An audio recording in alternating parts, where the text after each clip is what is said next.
Ayan, nagkakayod na po ng buko. Fresh. Ayan po si Ma'am Joyby, si Ma'am Moral, yung aking apo. Ayan, let's, eat. Okay, dito po kami kainan. Ayan, no. Napakapayak. Diba? Dito kami tumira. Ayan. Diba, suselerang palaka lang. Okay, dito may duyan-duyan sa harapan. Kita mo yan? Okay. Ayan. Tapos, namitas kanina ng buko. Ayan, namintas po ng buko. Ayan, nakita nyo yan. Ayan. Diyan po kanina namitas. Andi dito na po yung, ayan. Libre po ito, ha. Ang bait kaya ng may-ari dito.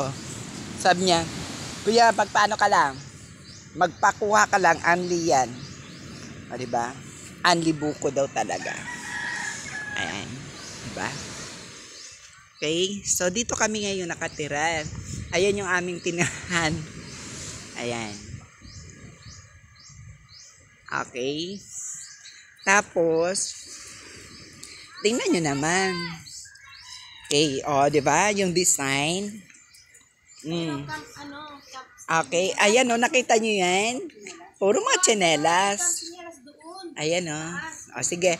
May camp tsinelas daw po dito sa taas. Ayan. Ayan po yung camp tsinelas.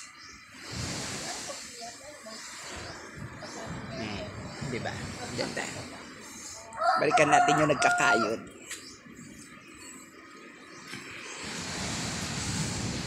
Yan mo lahat ng tsinelas, sir. Ganun mo. Natapos na.